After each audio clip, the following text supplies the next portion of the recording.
What is sequential access file system or sequential access file organization? Storing records in a continuous block within files or tab is called as sequential access file organization. So it is nothing but a collection of records which are organized sequentially, on a continuous memory blocks. All right. So there will be a set of continuous memory locations or a block of memory, and our records will be stored one after another sequentially on that particular set of blocks. We will be storing it like this only. And in case of retrieval also, retrieval means fetching the records. So fetching or retrieval of the records will also be carried out sequentially. So each record may be given some indexes, and by using those indexes we can access a particular record inside our sequential file. In case of searching a particular record in a sequential file, it starts from the beginning of the file. Records can be searched till the particular desired record is not found. This process happens sequentially. You will start from the first element.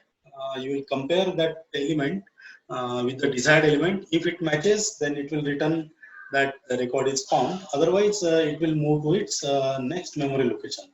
That also be compared, and so on, until your record is not found, or until the end of file is reached. So what are the advantages of sequential file access organization? So it is simple to program and easy to design. So that is the advantage, but apart from the advantage, it has a lot of disadvantages. All right, sequential file is time consuming process, right? Because the records are added sequentially, so the searching of record becomes a cumbersome process, time consuming process. All right, because the records are to be searched one after another. So if the record is present at the end of file and your file is containing, let us say, 1000 records, we need to compare, let us say, 1000 records for searching a particular record, right? In the worst case, here I am saying worst case. Best case will be what? That record is present at the first location itself. So that will be a best case. The record may be present somewhere in between. That will be a average case. And if the record is present at the last position or the last block, then that will be a worst case, right? So in worst case, if your file is containing 1000 records, so we will have to scan all the 1000 records, right? So obviously it will be a time consuming process, right? Second disadvantage is what? It has high data redundancy. So what is data redundancy? Redundancy is nothing but duplication of records. All right. So there is no restriction on the records that you are going to enter in that file. All right. So even if that particular record is present in your file, you can still add the similar records, right? So at the end, you will be end up having some duplicate records, right? So that thing is called as data redundancy. Redundancy means duplication of records. So it has high data redundancy, meaning is that this sequential access file may contain a lot of duplicate records. So that is another disadvantage. And third disadvantage is what? The sorted file method is inefficient as it takes time and space for sorting the records. If we go for the sorted files in which all the records are sorted based on a particular key, let us say we have a student database file in which we have a collection of let us say 65 records. So those 65 records will be sorted on a particular order, right? So for sorting those records, we need a particular column, right? So that column should be chosen such that it should uniquely identify the records in a particular file, right? So which is the unique identifier in case of student record? Obviously roll numbers, right? So roll numbers are uniquely given to each and every student, and those roll numbers will never be repeated, right? So they are unique. So if we sort the records based on the roll number field, all right. So all the 65 records will be sorted based on the roll numbers, right? Why we are choosing roll numbers? I hope you got the idea, because it is the only field which cannot be repeated, right? Two students can have the same name, two students can have the same gender, two students can have the same address, right? Two students can have, let us say, same marks. So we cannot sort the records based on those fields. But roll number is the only key field which is uniquely identifying each and every record in your file. So based on the roll number, we will be sorting the records in a sorted file, right? So we have sorted all the elements, and let us say we have to enter some more elements in the file. All right. So after addition of every record, the file should be sorted again. We have to apply the sorting algorithm for sorting the file again. So it becomes a even time-consuming process. All right, and sometimes it becomes inefficient because it takes time, and even the indexes needs to be stored at some memory locations, so it consumes more memory also. All right, so apart from advantages, these sequential access file has more disadvantages. All right. Still, it is widely used because of the uh, easiness and the its simplicity. All right. So just quickly go through this sequential file. Here, this can be thought of as a file. All right. This complete structure is a file in which you have stored some records. R1, R3, R5, R4. These are all records, right? So if we combine these records, it becomes a file. So this is a complete file. This R1 is entered at first in the file, right? So this becomes the starting position of your file. That is the first record in your file. After that, record R3 has been entered in your file. So it will be at the consecutive memory location besides R1. All right. So R1, then R3. Then we have added some more records like this. Then R5, R4. All right. So here, this is the end of our file. So R4 record we have entered at the last. All right. So this there will be a pointer which will be pointing to the last record of your file. All right. So this is nothing but a sequential access file. Now let us say I want to insert one more record. Let us say R2 in the existing file. So where this R2 will be inserted? R2 will always be inserted at the last position. All right. Let us consider that this file is not sorted.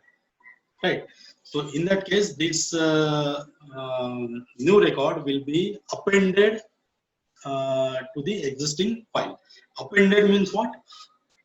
There is a difference between insertion and append. Sorry, addition and append. All right. Append means what? You will be inserting that particular record at the end of your file, or where the existing records end. All right. So last record plus one. will be the position for the new element. All right, that is called as appending the record. All right, so this appending of records are always happens at the in the sequential access file organization. All right, so R1, R3, R5, and R4 were the existing records in our file, and I want to add R2. So R2 will always be inserted at this position. All right, after R4. All right. So if you then sort this file, then it will be R1, R2, R3, R4, R5, and so on. All right. So this will be the sequential access file organization. All right. Now, if I want to search for, let us say, R5 in this file, then what method I should follow? I need to follow the sequential search, right, or linear search. I want to search for R5. I cannot directly go to R5. I will be starting from R1, right? So I will compare R5 with R1. It is not equal. Then I will increment my counter. Now it will be pointer. Now it will be pointing to R3. R3 will be compared with R5. Since they are not equal, I will compare with this. Then we will compare with this, and then I will compare with this. All right. So it will be a linear search, right? So this is all about the introduction to sequential access file organization. Now, for the same topic, that is sequential access file organization, we have to study one example, and that example is nothing but the array. It is the best example to understand the sequential access file organization. So let us move further. So the topic is overview of array. What is array? Basically, array is a data structure, right? Why data structure? Because it allows us to store some elements, it allows us to retrieve those elements, and it allows us to operate on those elements, right? For all of these, some predefined functions are already written. That is why this array is also called as an abstract data type. So here you can think of array as a data structure, an ADT, which stores some elements of same type. All right. Now, what do you mean by same type elements? Same type element means if you have declared an array of integer type, then only you can store the integer type of values in that particular array. On the other hand, if you have declared the array as of character type, then that array will be holding the elements of character type only. You cannot mix the integer type of elements with character type of elements in the same array. All right. So that is why this statement is very important. It is a collection of records which is used to hold similar type of elements. All right. What is this fixed size? We have written that array is a kind of data structure that can store a fixed size sequential elements. Now here, fixed size means what? While declaring your array, you need to pass on the number of elements you can store inside that array. All right. So let us say I have declared one array like this, integer int a of 10. Right. So a of 10 is what? 10 is the maximum capacity of your array. So that becomes a fixed size. Right. Fixed size means what? I have already declared the array to hold 10 elements. Of which type? Integer type, right? Integer A of 10. So A will be the name of my array, 10 will be the capacity that it can hold, and the type will be integer, right? So that is the meaning of integer A of 10. So it is a fixed size and of the same type, right? So in short, array is the container which can hold the fixed size, same type of elements. The elements will be stored in a contiguous memory location. Contiguous memory location means sequentially, all right, one after another. So it will be a collection of particular block, memory blocks, and one element will be stored at particular one block of memory. Second element will be stored just besides that particular element. Third will be stored besides the second element. Fourth will be stored besides the third element, and so on. So elements will be stored sequentially in a continuous memory locations, all right, inside the array. So here you can observe that number 0 is stored at the first location, number 1 is stored at the second location, number 2, number 3, number 4, and so on. All right, so these all elements are stored one by one sequentially in a continuous memory locations inside the array. All right, so this can be thought of as a file. All right, just now whatever we have discussed, that is sequential file. This array, you can think array as a file which contains number of different records, and they are stored sequentially. All arrays consist of contiguous memory locations.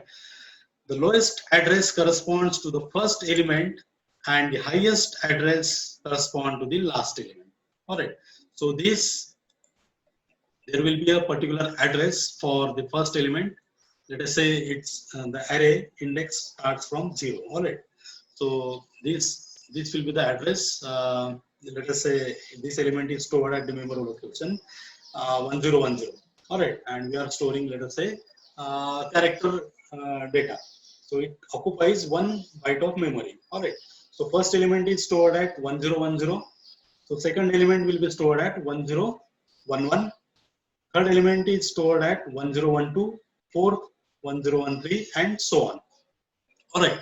So lowest address is what? 1010, and the last highest address will be, let us say you have stored 10 elements. So the last element is stored at 1019. All right. So that will be the last element. Okay. So this will be the structure of your array.